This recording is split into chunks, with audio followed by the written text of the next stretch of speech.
zen barbatza bat bezain txikia. Horrelakoa. Eta orduan oso txikia zenez, orduan ama jarri zion izena barbantzoa. Barbantzoa, eta batzutan esaten zion, barbantzoa, zu kontu zibilik aletik, Ze oso txikia zenez, orduan norbaitek igual zapaldu ingo zion.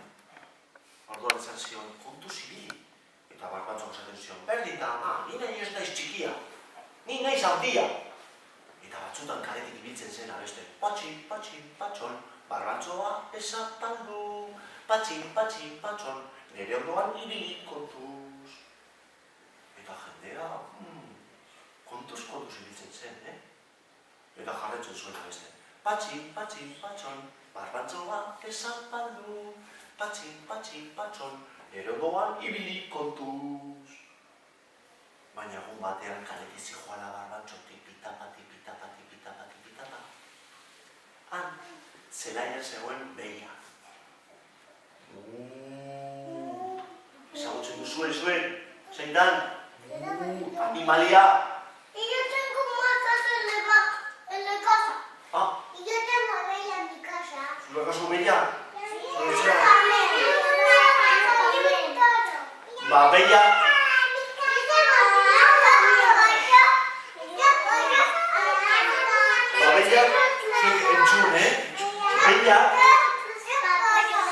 Behia zegoen zelaian, eta konturatu gabe zegoen behia belarra jaten du. Eta han justu pasatu zen barbantzo txikia, eta behia gizuen ikusi. Eta behia jan egin zuen barbantzo. Yo he visto un caracol. Bai?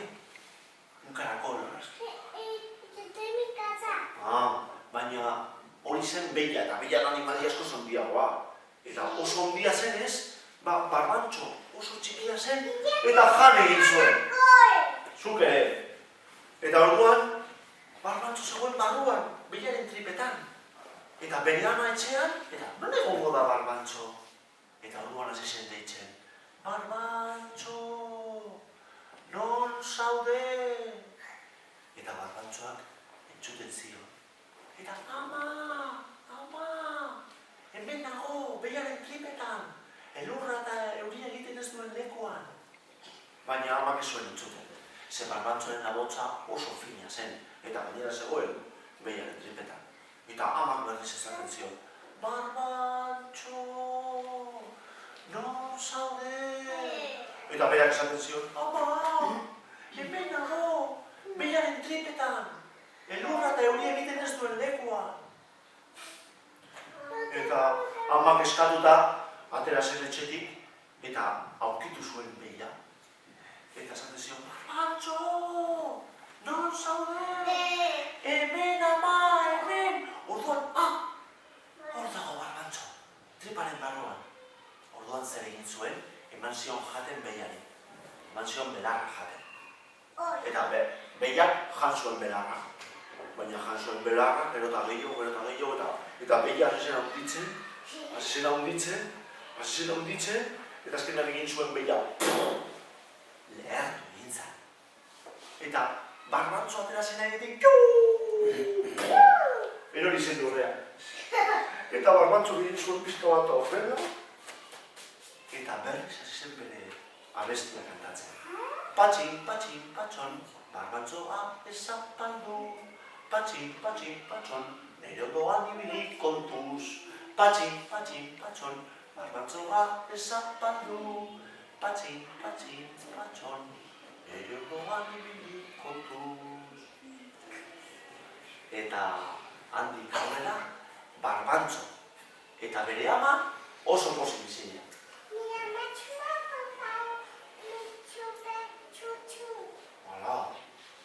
Eta historia hau alabazan, edo ez bazan, zaldadilak alabazan, eta atera dadila, Aperribaiko plazan. Mi mamá ha contado un cuento de Pilín y de dinosaurios. Y de dinosaurios también. Y hori egingo dugu kontu... Yo no voy a ser de Harry. Ah. Yo esto.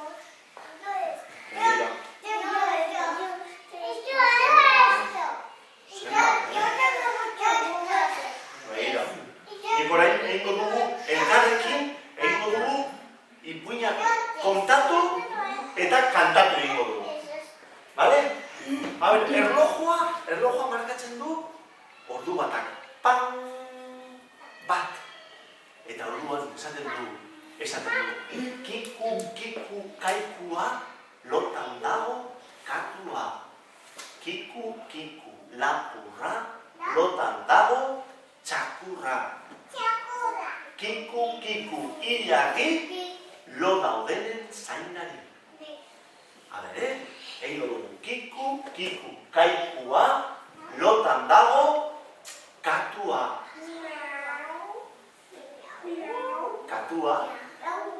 Kiku, kaikua, lotan dago, katua. Eta horren entzun, kiku, lapurra, lotan dago, txakurra. Kiku, ilargi, lo daudenen zainari. Beste bat, horren erlojua... Ja, esan dirazu, eseri. Orduan erlojua markatzen du ordu biak. Pan,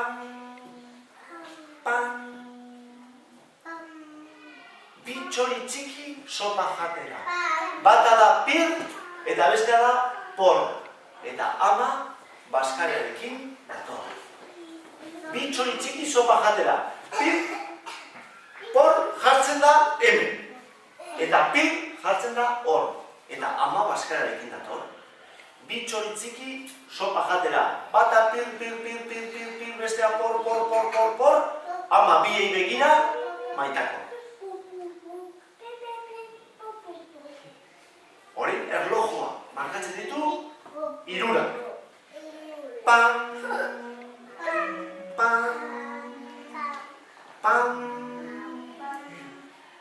miau. Katu goiztarra, zer nahi duzu gozari? Eta katuak esaten dio, zer nahi dudan gozari? Ontzi esne bat eta galleta bi. Baina atxetik dator txakurra. Txakurra, sakarra, zer nahi duzu gozari? Eta txakurra esaten dio, hor dagoen katu hori.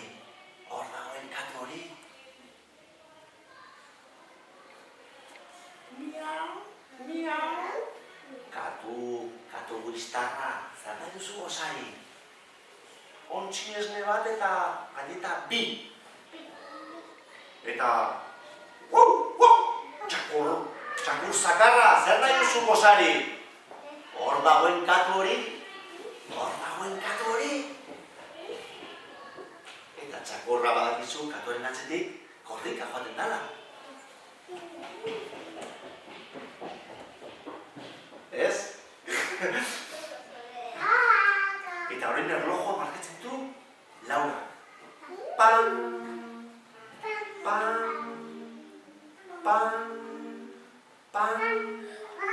Lau aldiz jodu. Ilargi gauez, poliki da bizelaiez.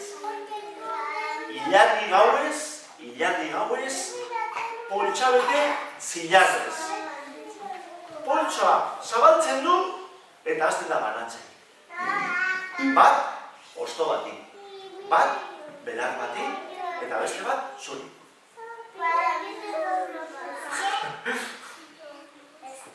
Eske? Bueno, vamos a hablar.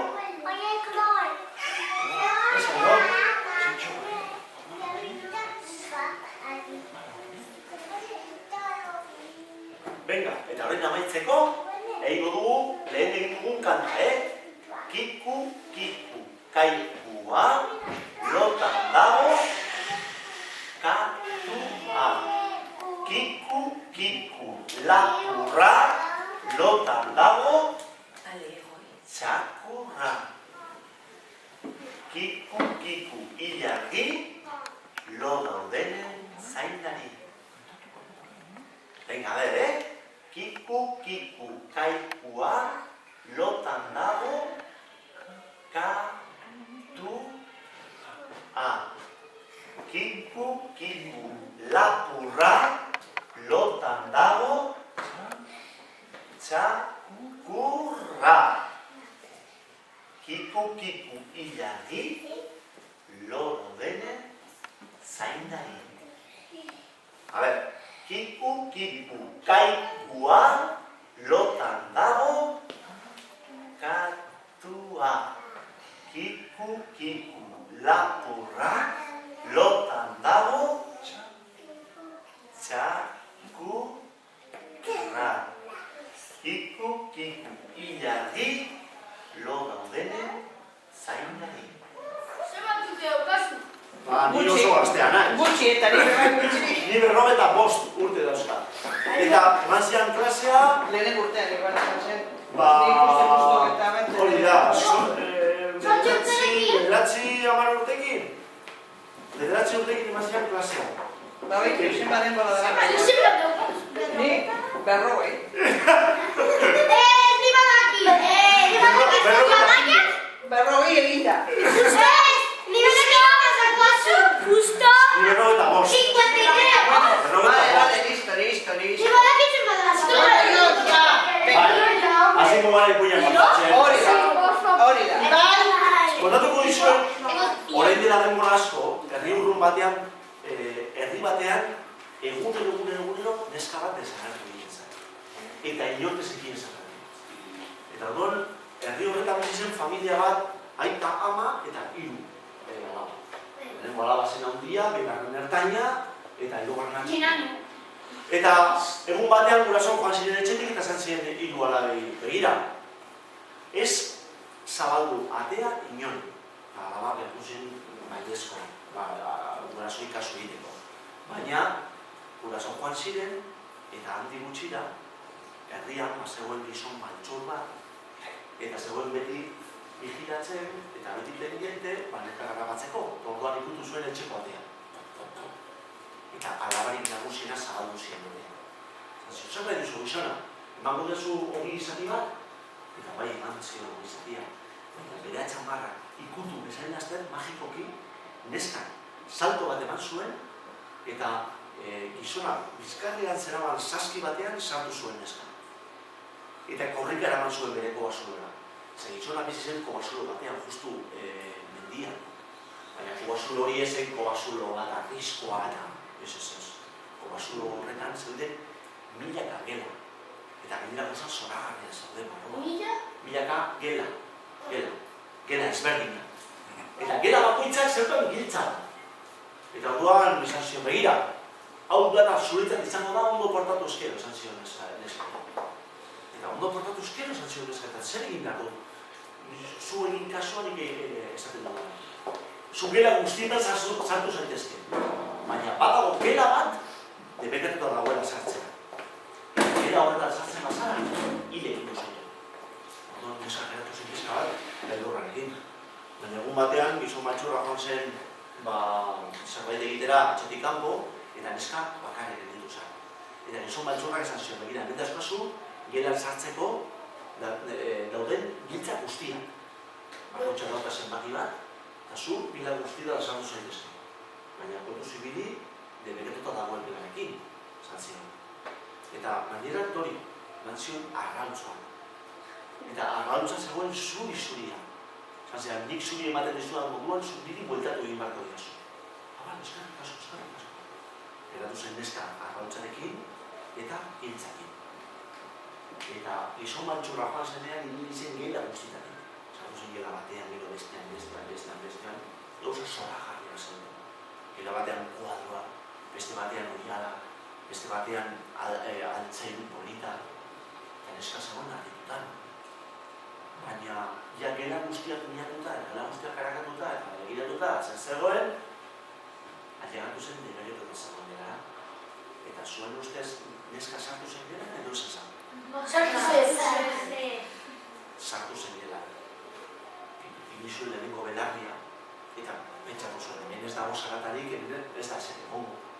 Orduan, biltxarekin zabaldu zuen atea, eta justu gelaren herrian zegoen lapiko bat, odolez beteta eta gorputzetan zen. Eta ondoan aizkora. Orduan neska grafizun pixka bat hartuta urbildu zen lapikoa zegoen lekura eta magikoki eskuan zeraman arrautza erori zitzaion lapikoa. Orduan neska hartu zuen arrautza eta saiatu zen garbitzen. Baina odolarekin zegoen zikina eta ezinezkoa zen odola zegoen hor itxatzitan, zegoen nolabait barruan kentzea. Horren ibiltzen uretan sartu, trafu batekin horrela igurtzi. Ez zara apurtu horretza. Eta ez apurtu gabe gainera arrautza. Ze apurtzen bazuen arrautza, orduan gizon maltzura kontuet egingo zen. Orduan garbitzen, baina ezinezkoa zen. Etorri zanen gizon maltzurrak esan zion, eman giltza eta arrautza. Eta arrautza erakutsi zionean, esan zion, sartu zara debegedotat zagoen gerara, eta orduan nire egingo zaitu. Harrapatu zuen neska hiletatik, eraman zuen gerara, eta neskorarekin txikitu egin zuen. Eta joan zen bigarren neskaren bino. Bigarren beste biak zeuden etxean, pixkat beldurtuta, eta gizon maltzorrak ikutu zuen artean. Zabaldu zion batean nork eta ertaina. Zer behar duzu gizona, manko diozu goiko eskor bat? Eman zion horria, baina bera txamarrak ikutu, bezain azter berriz, saldo bat eman, saskian sartu eta korrika eraman zuen kobasura. Han, bigarrenari lehenengoari bezala, zantzion, hau dela zuretan izango da, ondo portatu ezken. Eta, zu, gela guztietan sartu zaitezke, baina gela horretan debegetuta dago. Eman zion arrautza, eman zion hiltzak, eta bigarren eskare bakarrik sentitu zanean etxean, gela guztetek hil izan. Eta, zuen ustez, bigarna sartu zen geran, edo Bai. sartu zen. Eta, konturatu gabe, arrautza ere egorizitzen lapikora. Eta hori egiten da, nahi gabe edo... Hori egiten zuten nahi gabe. Nolabait, magikoki arrautz hori zeukan zerbait, bai. Eta, erortzerakoan gero neskak ezin zuen ezen egin, ze arrautza atera bai, baina odola zegoen itxatzita bezala, pegatuta bezala, orduan ezin zen gentzen. Ezen apurtzen arrautza. Erortzen zen nolabait, lapiko horretara zegoela odolez beteta, orduan egiten zuen horrela, eta gero hartzerakoan zegoen zikina. Orduan etorri zanen gizon baltzorra berriz, esan zion, eman giltzak eta arrautza. Eta arrautza erakusterakoan, arrautza zegoen super zikina. Orduan, esan zion, depekatuta zegoen kitara sartu zara, eta orduan hile dugu zain. Harrapatu zuen neskailetatik eraman zuen denara, eta han eskolarekin txikitu dintzuen. Eta joan zen hirugarrenaren bila. Hirugarrena zen txikiena, baina zen azkarrena. Eta horrek izan zen. Kutu zuen artea, zabaldu zion eta zer da duzu gizona? Emango dizu gogiko eskor bat? Bai, batzen gogiko eskorra, baina bera txamarra ikutu bezen laster, neska zaito bat eman zuen, saskian sartu, eta gizonak eraman zuen bere kobasula. Eta kobasulan egon da, zantzion baina, hau dara zuretan izango da ondo portatu ezken. Eta nire zen, eta zer egin behar dut? Bakarrik gauza bat, ez sartu bela horretan, zantzion. Bela horretan sartzeak ebekerrotu da. Eta neska ibili zen dela bezalatik, eman zion arrautza ere, eta bela guztitatik. Baina, llegatu zen depekatu zegoen gelara, eta hirugarren neska sartu zen gela. Bai. Sartu zen gela, baina arrautza kanpoan utzi zuen. Orduan sartu zenen gelen, orduan ikusi zuen lapikoa, eta ikusi zuen bere aizpen gorputzatara. Orduan, puzzle bat izango baliz bezala, hasi zen eskua jartzen dere lekuan, besoa jartzen dere lekuan, atxamarra jartzen dere lekuan, eta azkeningo atxamarra jarri zuenean, orduan bere bi aizpak berpiztu nintzen. Orduan hiruren artean hasi ziren bezarkatzen, baina txikiak esan zuen kontuz. Horren etorriko da gizon baltzorra. Eta gizon baltzorra hemen ikusi ezkero hile egingo gaitu, hirurak. Orduan nagusiak, gorde zituen poltsa batean, txikiak, gizon baltzorra ez konturatzeko, eskutatuta. Eta bera geratu zen gizon baltzorraren zain. Itxi zuen, erako atea eta dana, eta hor, esan gertatu ez balitz dezala. Entonces, gizon maltzurra eta zantzion, a ber, eman giltza eta arrautza. Eta arrautza eman zionean, gizon maltzurra zantzion. Zuri-zuria dago, ondo portatu zara. Ondo portatxarekin, nirekin eskonduko zara. Eta gau, neska ezerban beste derran egin. Bale, baina nire gurasoak oso pobreak bizi dira, zergatik ez duzen amaten diru pizka bat. Orduan neskak zer egin zuen. Bere aizpak zeuden poltsa horretan, bete zuen diruarekin, eta hau da poltsa. Gizon maltzorrak hartu zuen poltsa, kristun pisua, eta tipitapa, eraman zuen bere gurasoen. Nesken gurasoen bere etxeraino. Eta neska bakarrik geratu zen etxean momentu horretan. Eta bakarrik egitu zanean, orduan, aurkitu zuen etxean pote bat estiarekin. Estia? Hori da, erleik egiten dutena. Eta estiarekin, estikin duzuen gorputz osoa, eta gero, koltsoi batetik aterarako lumak, jarri zituen bere gainetik, eta txoriz mozorratu zen. Ipini zuen moko bat hemen bere aurpegiaren aurrean, eta bate zuen txori garri bat, txori garraro bat. Eta orduan gero aurkitu zuen eskeleto bat etxean, eta eskeletoa ipini zuen lehioan zabal-zabalik. Eskeleto bat, eta gainean lore batzuk. Orduan, neska txoriz jantzita, atera zen kobasulotik. Eta bidean, aurkitu zituen gizon maltzurraren laguna.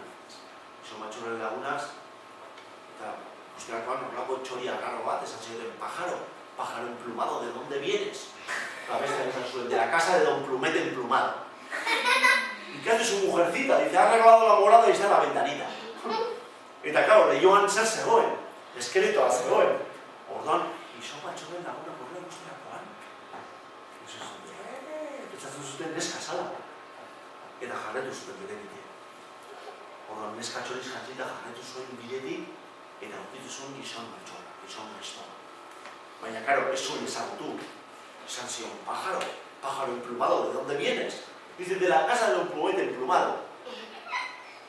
Dice, ¿y qué hace su mujercita? Dice, ha arreglado la morada y está en la ventanita.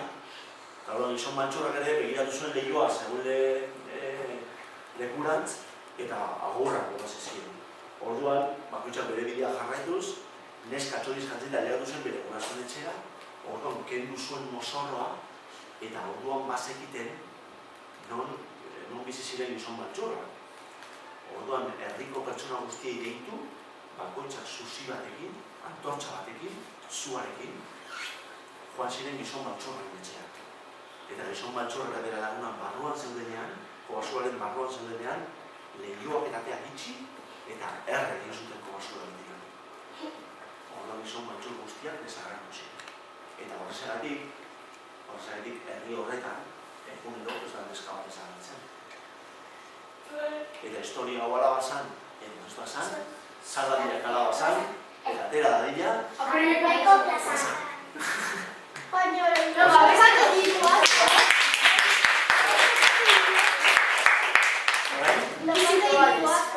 claro, gainera hori. Nondik ateratzen dituzu ipuinak? Ipuin hauek datoz, ez dakizuen noiztik. Oraindik primitiboak bizi ziren Ameriko basuloetan, orduan hasi ziren ja ipuinak kontatzen. Eta hortik etortzen dira ipuin horik. Eta lehen transmititzen ziren gainera hau-sao. Ez egoen idatzita, gaur egun daude idatzita, ja. Baina, garai batean, ez egoen idatzita. Eta orduan jendeak ikasten zituen ipuinak, bere gurasoek kontatzen zizkiotelako, edo bere amamak, edo bere kitek, edo... Esan bezkoak, mesedez. Venga, beste bat egingo du. Ni zenbat? Pila bat. Baina, ez dago denborarik ez hemen kontatzeko. Kontatuko dizuet orain bategarri bat.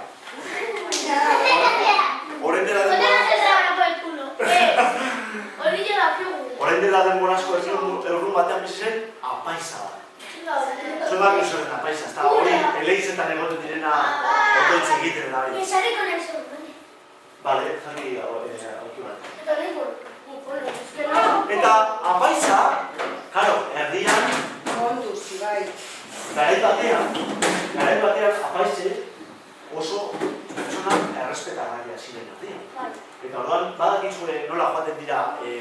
itxita apaisak, ezta? Eramaten dute tunika bat edo soineko luze bat onaino, batzutan beltza, beste batzutan zuria, igual ikusi zuen el papa edo telebistan edo horrela jaten dira apaisak, ezta? Eta egun batean, apaisa hori oso pobrea zen. Eta orduan, herri batetik bestera joateko, ez zegoen ez kotxerik, ez bizikletarik eta ez ezer. Garai batean gainera, ez zegoen autobusarik eta ez ezer, orduan apaisa joate zen, oinez. Horren egun horretan, kriston betekada hartu zuen indaba gorriekin. Eta orduan bidean, hasi zen puskerra botatzen. Eta, karo, baina puskerrak bihurtu ziren kaka egiteko gogoa. Eta momentu konkretu batean, hasi zen, sentitzen kriston gogoa kaka egiteko. Eta gainera kriston guztia zegoen eta bere txapelarekin, bere sotanarekin, tipitapa bera pentsatu zuen, hemen bide erdian ez naiz eziko kaka egitea, ez dela norbaitek ikusi ezkero, zer pentsatuko egitaz. Baina, karo, kaka egiteko gogoak gero eta handiagoa ziren. Eta ezin aguantatu, azkenean begiratu zuen albo batetik bestera, gora, bera, aurrera atzera, eta ez zuen gero ikusi. Bueno, aprobetxatuko dut momentu hau, kaka egiteko, altxatu zuen sotana, jeitxik altxontzik joan, eta ez ezen kaka egiten. Kriston plaza handia. Eta justu kaka egiten zegoenean, etxu zuen zarata. Eta nor zen eta erditik saldiz zetorren mutiko bat. Eta kaos, apaisa entzuterakoa esan zuen baina, eta bezin egiten dut. Eta bera zeukan txarroarekin, tapatu nintzuen kaka. Eta kaka egin duzen tapatuta, eta altxatu korrika batean kartxotxilok eta hori, eta mutiko bildu zitzaion, eta hombre, apaisa, zer mogu zemendik? Zer arraro, zer egiten duzu hemen bide erdian, dagoen beroarekin, eta txapela lurrean. Txapela lurrean? Jakingo bazen, ni eskuan eraban txori bat. Eta txoria, joan zai, eta ni txapelarekin, harrapatu du. Eta horren txoria dago txapelaren barroan. Eta ez da zer egin. Zer, altxatzen badu txapela, txoria joango zai. Eta nago hemen pentsatzen, zer egin. Eta mutiko esan zion, ni dago etin deia bat, begira. Zu joan zente zer dira, nire zaldiarekin, eta erosi kaiola bat. Txoria esartzeko kaiola. Eta kaiola horrek ipintzen du justu txapelaren ondoan, altxatzen duzu txapela, eta guan txoria sartuko da kaiola. Zan ideia ona da, Ideia ona da. Eta paitxat esan duen, hartuko du zaldia, eta ez nahez gotatuko. Eta orduan zaldia hartu zuen, apaisak hartu zuen zaldia, joan zen herrira, mesan antzuen eta dana, eta mutikoan itxaroten txapelaren ondoan. Pentsatuz, barruan txoria zegoen. Orduan egon zen ordu bat itxaroten, eta apaisak zegoetatzen. Bi ordu, 3 ordu, 4 ordu, 5 ordu, 6 ordu, eta hau zer erratzen da. Azkenean mutikoa pentsatzen, zerbait egin behar dut. Bizkat denbora aurrezteko, asmatu zitzaion ideia. Pentsatu zuen, altxatuko dut pixka bat txapela, txoria eskuatuko, eta sartuko dut eskua. Orduan, harrapatuko dut txoria, eta behin txoria eskuak, pues ja, apaisa egongo da bueltan kaiolarekin, sartzen du txoria kaiolan, eta listo. Pentsatu, eta egin. Altxatu zuen pixka bat txapela, zan zuen, hemen zipsaia dago. Hemen ematen du txoria ustel duinda. Eta orduan sartu zuen eskua, eta orduan egin zen horretan, batean harrapatzen gauztzean askargarri bat. Horrela, eta esan zuen, zen aska! Bota zuen horrela eskua atxerantza, baina suerte txarrarekin. Ze, ardi baten kontra jo zuen eta egin, eta kaka guztia jan egin zuen.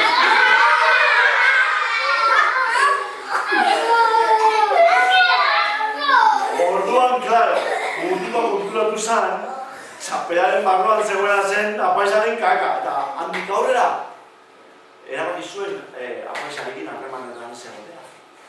Eta historia hau ala bazan, edo ez bazan, zarra ala bazan, eta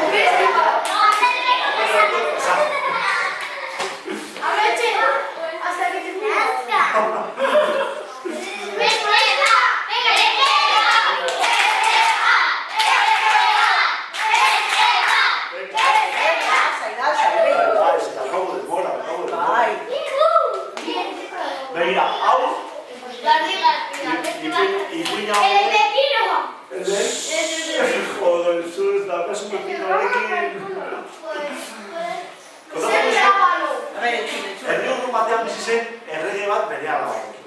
Esango Izango? Pepino. Ez, da, beste bat. Es que hazten zen horrela. Bai, Ez, azkenean. bueno, Pepinarena ziren 3 aizpak, Ja, baina azkenean, bai. Eta azkenean, eskondu. Bueno, eta hau errege horrezekan alaba bakar. Eta alaba horrek, zen neska bat oso azkarra zara. Polita izan ez aparte. Eta orduan, munduan zeden jolas guztiekin aspertu ditezak zen oso azkarra zen. Eta bere aita ezekil zen egin. Egun batean kontatu zion asmakizun bat. Eta neska asmatu zuen. Kontatu zion beste bat eta beste bat. Eta neskari hainbeste gustatzen zezkion asmakizunak, munduko asmakizun guztiak ikasi egin zituen. Zeukan liburu potolo bat horrela, bera zegoen bera erakurtzen beti, eta botatzen zion bakoitzean, bera asmatu egiten zuen. Batean esaten zion, punta bi, atzean zulo bi. Zer da? Eta bera gaztatzen zion, artasiak, bi punta eta bi zulo. Oso ondo. Eta beste egun batean kontatu zioten, punta bat, atzean zulo bat. Zer da? Arkatxo. Ez?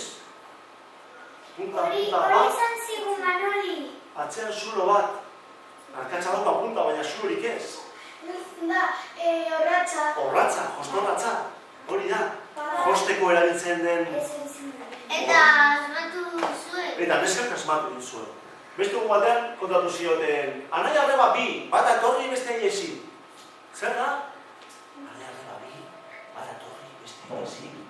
Orduan dira bi lagunak, bat atortzen denean, beste joaten da, orduan berak bere liburuarekin begiratzen zuen, ez da izan, baina beti asmatzen zuen. Zer da anai arreba bi, bat atorri eta beste iesi? Eguzkia, Elelaria. eta jarri. Telefono. Asmatu zuen. Bai. Zein, telefonoan asmatzen zuen? Eta neskak asmatzen zuen, asmakizun guztia. Guztia. Orduan, beretak izan zion, begira. Oso azkarra zarenez, eta asmakizun guztiak asmatzen dituzunez egin dugu froa. Gainera zaude ja mutil batekin eskontzeko garaia.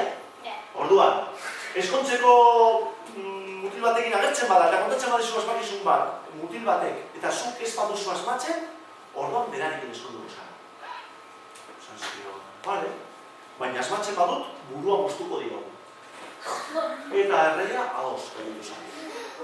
Horren agertu ziren printzeak, dukeak, markesak eta kontatzen zizkioten gauzak. Baina neskak guztietan asmatu egiten zuen. Orduan, espatarekin, pista, han buruak egoten ziren memora zaharra rodatzen. Ja tortzen zanen ja pertsona bat, bazegoen pertsona bat ja, espatak zorrozten zegoen. Ez dira zegoen... Claro. Baina, zurru-murru alegatu zen mendira. Eta mendian bizi zen hartzain bat bere amarekin. Eta, ama, ni joango naiz printzesari asmakizun bat kontatzera. Ze igual daukot aukera berekin eskontzeko eta piramak esan zion. Ez joan, ez da pentsatu ere. Ze zu beti bilizara mendian eta zer kontatuko diozu zu neska hori. Ze bere asmatuko du. Baina, baina, ni hemen mendian eta naturari buruz eta ni asko dakizkit, gauza asko dakizkit. Eta amak esan zion, bueno, nik esaten dio ez joateko. Ba, ni joango naiz, esan zion. Eta egun batean, prestatu zuen astoa, eskopeta batekin, eta motxila batekin, eta amak jaten zuen, hiru hori. Baina amak, bazekien, bere semea erregak hile egingo zuela. Ordan nahiago zuen berak hiltzea, eta ez bere erregea. Eta zer egin zuen amak, jarri zuen ogia envenenarik. Zartu zizkion motxila. Ordan mutiko bezekien ezer, tikitapa, bere astoarekin eta bere eskopetarekin, eta bapatean, handik, hasi zen korrika egiten erbi bat. Una liebre, erbia. Korrika, batzu erbiak korrika asko egiten dutela. Ordan bere eskopetarekin, tiro bat bota ziren. Baina ez zuen erbi hori arrabatu baizik eta ondoan zegoen beste erbi bat. Joan zen korrika, Eta gainera, pentsatu zuen, aiba, begira, nire asmakizuna, nire asmatuko dut asmakizun bat, pentsatu zuen hartzaile. Nire lo que vi, y maté lo que no vi. Urbildu zen herri horrengana, eta konturatu zen gainera, herria zegoela aurdu. Zegoela erbikumekin. Orduan zabaldu zizkion tripak, erbikumeak atera, eta gero pentsatu zuen, hauek oso gongo dira, eta prestatu zuen zua, erre egin zituenan zuarekin, eta gero jan egin zituen. Eta pentsatu zuen, eta hau izango da, nire asmakizunaren bigarren zatia. Diré a lo que vi y maté lo que no vi. Me comí de lo engendrado, ni nacido ni criado. Ahí está. Me comí de lo engendrado, que todavía no había nacido y todavía no estaba criado. Eta orduan, gero bete egin zan, ja, errikumekin bete egin zan, eta orduan motxilan zeramatzan ogia, nor jan zituen? Ez? Ez?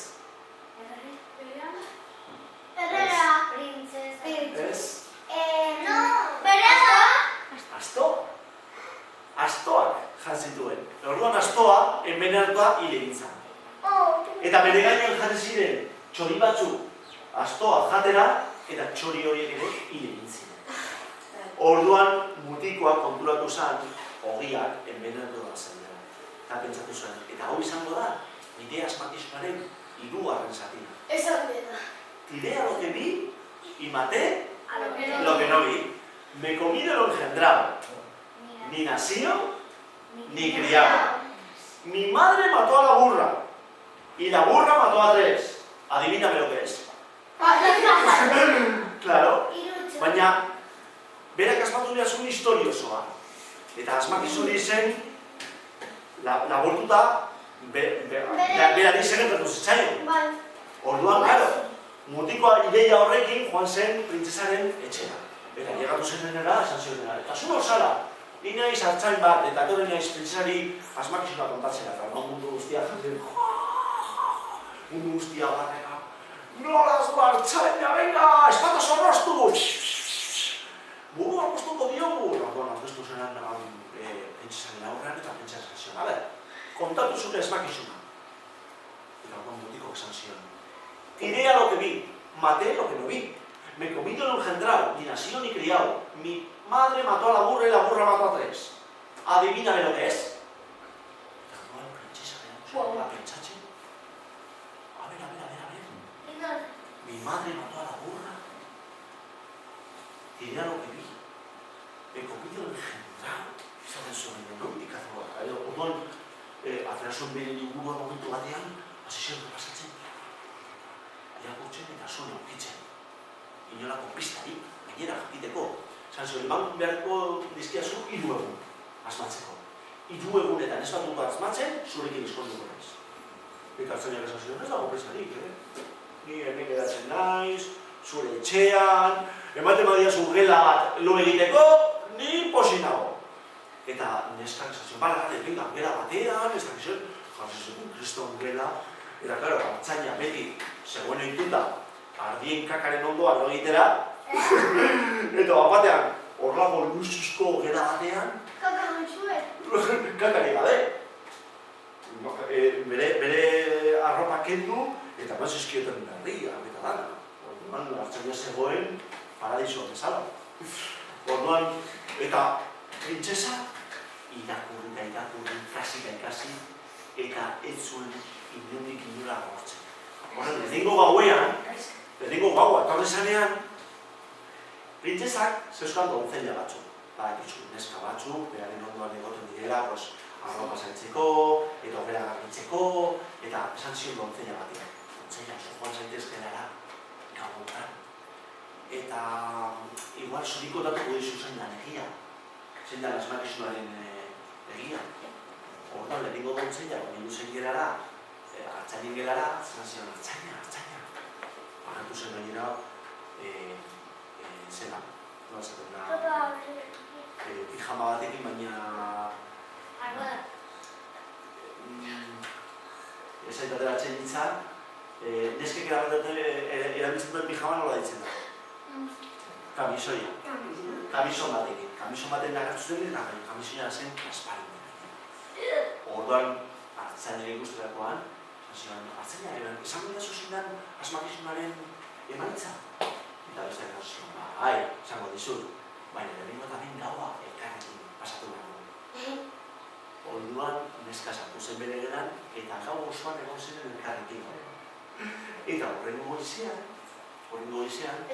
neska ez mutikoa kontatu zion historia bat, baina ez egia, zen gezur bat. Orduan neska, atera zen geratik korrika bizian, baina atera zen biluzik. Zen kamisoia ahaztu zitzaion gena. Orduan hartzainak pentsatu zuen, nik kamisoia hau gordeko dut. Claro, dontzela joan zen printzesaren gara, kontatu zion historia, eta printzesak esan zuen, hau ez da egia, hau ezin uzkoa da. Orduan, pentsatu denbora osoa ikasten, printzesaren zuen lorik egiten, denbora osoa irakurtzen, denbora osoa begiratzen gauzak, eta aldegatu zuen bigarren gaua. Eta bigarren gauean, bidali zuen beste dontzela bat. Horrek ere, agertu zen horlako kamisoi transparente batekin, sartu zen gelan eta esan zion hartzaina. Zer, esango den zuzendean asmakizunaren emaitza? Bai.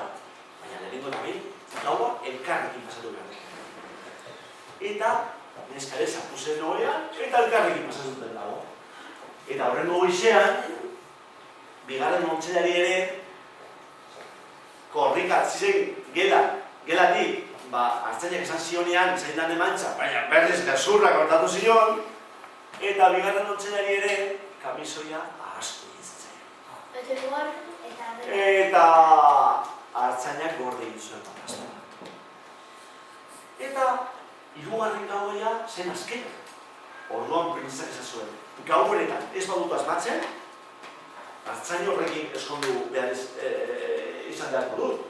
Eta karo, printzesa bat hartzain batekin eskontzea, orduan hirugarren gauean agertu zen printzesa.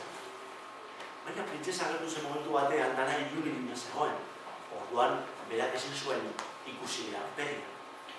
Eta beste agotza batekin esan zion, hartzaina esango jaso zintan zure asmakizunaren emaitza, esan zion, bai, baina lehenengo eta behin gaua elkarrekin pasatu behar dugu. Eta orduan printzesarekin egon zan dago pasatzen. Eta momentu konkretu batean gainera bere kamisoia ikuntzen, han zegoen bordatuta bere izenaren lehenengo hitza. Eta orduan hartzainak konturatu zen, han zegoen neska printzesa zala, baina zio dezen izan. Konturatu zen horretaz, baina... Eta orduan berari kontatu zion benetako historia. Kontatu zion egina. Nola bera etorri zan, eskopetarekin, harrapatu nahi zuen erbi bat, baina beste bat harrapatu zuen, eta orduan kontatu zion historia. Orduan, printzesa oso azkarra zala, konturatu zen hori egia zala, orduan atera zen korrika beratik. Baina, zer asko zitzaion? Kamisoia ere. Orduan, berak gorde zuen kamisoia. Atera zen goizez, mundu guztia zegoen itxaroten, aber, benetan, printzesak asmatzen zuen ala ez. Orduan mundu guztia, venga, zer, printzesa asmatu duzu ya, bai, asmatuta dago.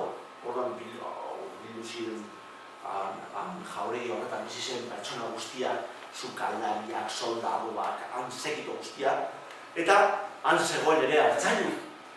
Han, horrelako leku batean, eserita aurki baten gainean, eta orduan printzesa hasi zen historia kontatzen. Asmakizuna da horrela, eta horrela, mundu guztia, oso ondo, orduan bostu behar dugu burua hartzainari, oso ondo. Eta hasi ziren eskapa zorrazten behar. Baina hartzainak altxatu zen aukitik, eta zuen, kontuz, ze printzesa ez du asmatu asmakizun hori, eta ez du asmatuko gainera hemen daukadan beste bat. Jenderen aurrean. Eta mundu guztian, behatu zen izinik, eta berak kontatu zuen beste asmakizun bat. Eta esan zuen, cuando este palacio llegue, 3 palomitas me encontré. Y a cada una plumita le quité. Y si es preciso, las mostraré. Eta atera zuen donzella baten kamisoia. guztia garatu zen. Atera zuen bigarren kamisoia. Eta hirugarrena ez. Ze hirugarrena atera eskero, orduan mundu guztia jakingo zuen, printzesa egon zala artzainarekin gaua pasatzen. Orduan hori jendearen aurrean ezin zuen esan.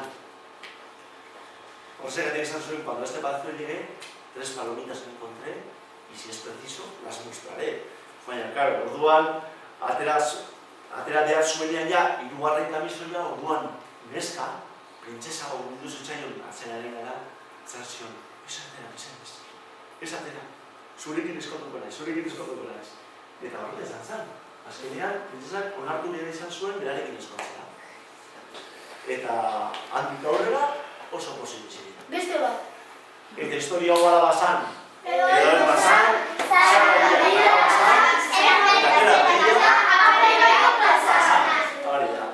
Beste bat. beste bat? Zeran gabiltzan dugunarekin? 5 minutu. 5 minutu, orduan dugu labur.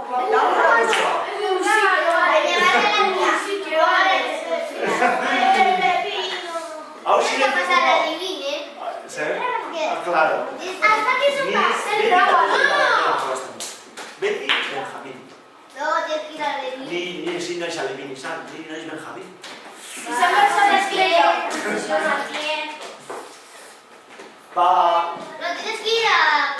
Horrein kontuko izuetu gainera beste asmakizun bat abez zuk esmatzen badozu.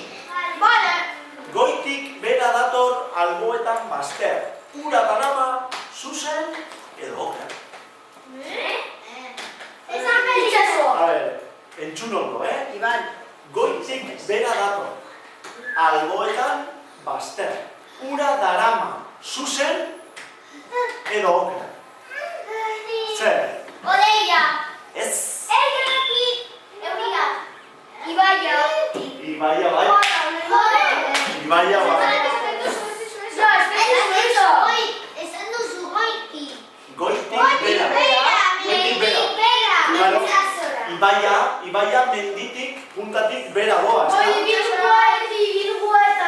Claro. Beste bat.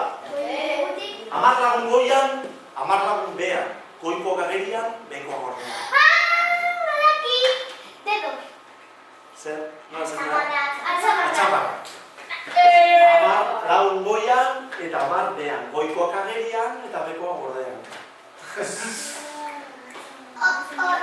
Beste bat? A ver, beste bat.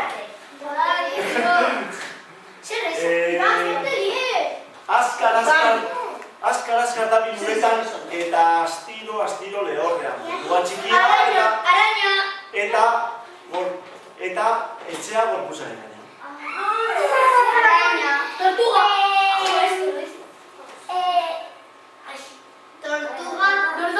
Dardoka.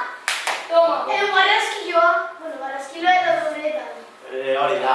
Aldrebes. Eta asmakizun horretan azkar da biluretan. Eta astiro lehorrean. Baina asmakizun horretan ere... Burko izan magia. A ver, beste bat. Zaskarra zara. Iban.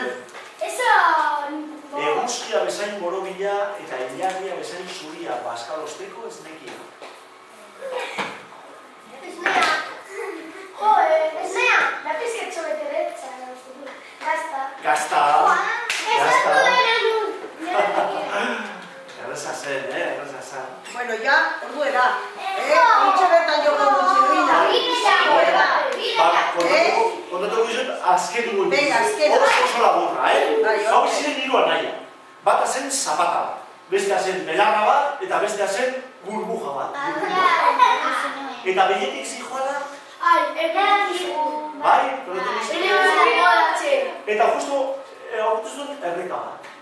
Eta orduan, zapatak esan zuen. Eta hori zer egin dugu erreka zeharkatzeko. Eta pentsatu zuten bi aldiz eta zapatak esan zuen. Bueno, manejatzen naiz uraren gainean, itxasuntzi bat, izako baniz bezala, eta zuen nire gainean jarri eta zeharkatuko dugu. Bai, baina oso zapata zaharra zara. Eta justo azpian bat oso zulo bat, hortik hasiko da ura sartzen, eta Titanic bezala joango gara dela. Eta ez gustatzen dira hori. Orduan burbuliak esan zuen. Bueno, jarriko nez zuraren gainean, zuen nire gainean jarri, eta zertatuko dugu. Baina, zu burbuia ahula zara, zure gainean jarri ezkero, lehertu. Txirrina. Eta orduan belarrak esan zuen, orduan egingo dugu gauza bat, ni belarra luzea eta flexiblea naiz. Jarriko dugu mutur bat errekaren dago batean, beste mutur bat errekaren bezaldean, eta bi mutur horrez zubi bat. Eta zuen nire gainean pasa. Ba, ideia hori hona, iruditu zitzaigun. Orduan zapataz izen pasatzen belarraren gainetik, pasatzen, baina haizearekin belarra zen mugitzen.